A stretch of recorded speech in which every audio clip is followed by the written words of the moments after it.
Can you overcome addiction by yourself? This is a question one of our recent viewers asked, and it's a good one, and I'm sure one that a lot of people have.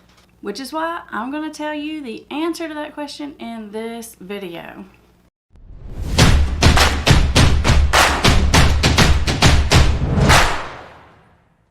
For those of you who are new here, welcome to Put the Shovel Down. This YouTube channel is designed to help you understand the science and psychology of addiction so you can recover your life and your loved ones and get back to living the life that you want to live. It's my job to make sure that you stay 5 steps ahead of addiction. Okay, back to our question. Can you overcome addiction by yourself? Well, I guess it depends on what you mean when you say by yourself. If you mean completely by yourself and you tell no one and you're going about the whole thing just completely by yourself, it's kind of a secret in your head, the answer is no. You can't do it that way, and I'm going to explain why, so keep listening. If what you mean by can I overcome addiction by myself, meaning do I have to go to treatment or something like that, the answer to that question is yes, you can overcome addiction without having to go to treatment. You can overcome addiction without having to go to 12-step. It's not that you need a certain kind of help necessarily, or at least not in most cases, but you do need some kind of help. So let me explain to you exactly why that is and help you understand a little better what are the critical important ingredients that you need in order to overcome addiction. This way you can develop an effective plan and do this as autonomously as absolutely possible. So first, let's take a look at why you can't overcome or beat an addiction completely by yourself in secrecy. Well, the reason is this. My guess is if you're watching this video, you've probably already tried that several times. So you kind of already have a hunch inside and you kind of already know that it really doesn't work, right? Let me explain why. It's because when you have an addiction, you're so prone to rationalize, justify, run out of willpower, get frustrated, and it's just too easy to fall back into old behaviors when it's just a secret. So I like to say you can't recover in secrecy. And besides that, addiction really lives in the dark. It's practically like the condition that allows addiction to grow. That's how it survives, is in the darkness. So one of the first things you have to do in order to get better from addiction is turn the light on it. You see, the thing is, you can't really trust yourself when it comes to your own addiction. And I know if you look deep down inside, you kind of already know this is true. Let me tell you a funny story about how even my son, who's like 9 years old, already knows this. So this year, because of COVID, he's in online school, all virtual school. And it has been a tough year for him and us alike. We all want him to go back to regular school. However, he's committed to doing virtual school for this whole year. And he's got a bad habit of not doing his assignments during the day, not logging on to some of his classes because he has all of his electronic devices. And he got in trouble last night for not logging on. He actually missed a test. So he was kind of in trouble and he was getting a talking to about it. And I told him in the talking to, I said, listen, I'm going to need you to come up with a solution to this problem because this ain't working. And so I was going for a walk. I said, when I come back from my walk, we can sit down and talk about it. You think about what it's going to take. So I go for my walk. I come back and he said, okay, I have some ideas. And I said, okay, what is your ideas? And he said, well, I think you're going to have to take my devices away because if I have them, it's just like it's recess all day. And I just can't not get on my devices. I can't not play my phone or my Switch or my iPad or whatever. As long as I have it there, it's just too tempting. And I found myself getting really frustrated with him. I was like, listen, I'm going to need you to handle this problem because I don't want to have to be the bad guy coming and taking devices and all this. And then I started thinking to myself, I'm like, well, Amber, it's kind of a hypocritical thing for you to say because your kid who's 9 years old is telling you, I can't manage this. I'm telling you right now that if I have these, it's too tempting. So even at 9 years old, he's able to see that he really just can't trust himself necessarily to make the right decision. And as frustrating as it was for me to hear that, on the other hand, I really do kind of understand where he's coming from. So the first thing you got to do is you got to acknowledge, can you trust yourself when it comes to this one issue?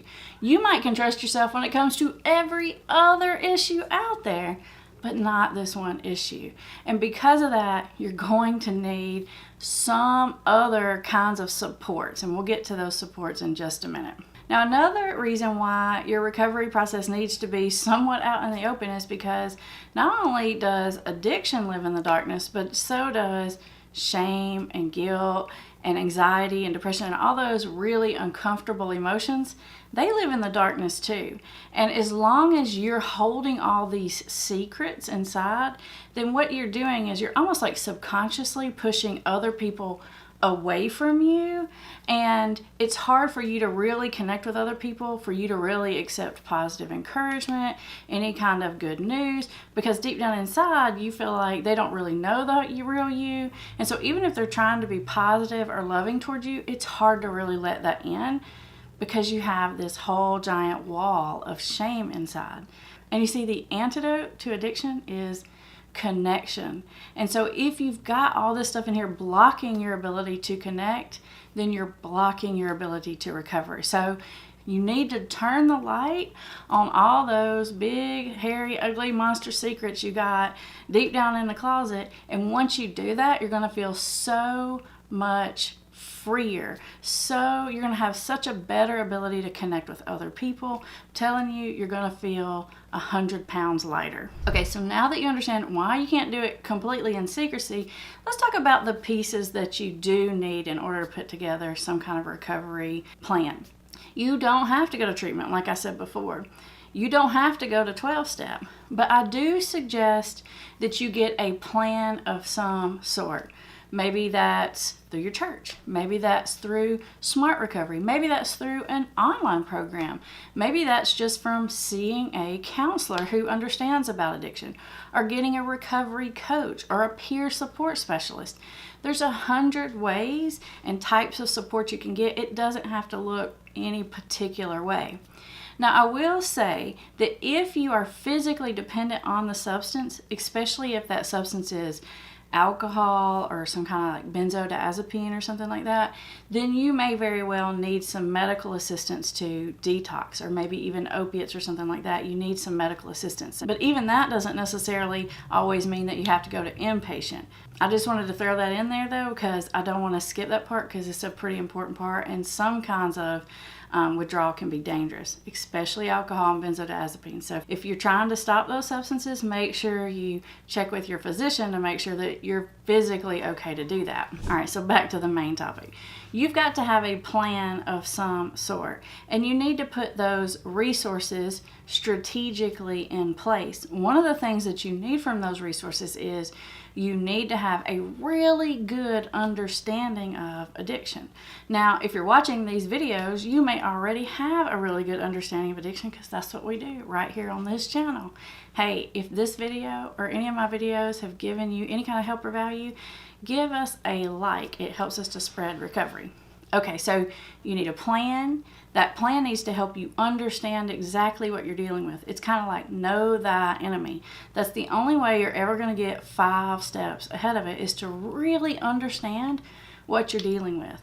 And in recovery, we call addiction cunning, baffling, and powerful. And let me tell you, it truly is. But once you understand the rules to the game, it's definitely possible to beat addiction. You just got to know what you're dealing with. You also need some kind of system of accountability, because you are going to run out of willpower. I have some videos on willpower if you'd like to take a look at those, just so you kind of understand how all that works. But there are going to be days that are harder than other days. There are going to be days when you don't feel like it, and days you don't want to. And when you run into those days, you're going to need something else to hold you in place. So you see, that's not too bad, right? You need a plan, you need to understand exactly what you're dealing with, and you need some system of accountability. Now, if you're really looking to take those steps, but you're nervous about talking to a counselor or a recovery coach or going to a meeting or something like that, then you can take a look at some of our online programs. Those programs can help you put these things in place on your own time and from the comfort of your own home. I'll put the link to those in the description. But in the meantime, on your journey of understanding exactly what you're dealing with, I want you to watch this video because it really breaks down the core components of recovery and exactly the pieces that you need.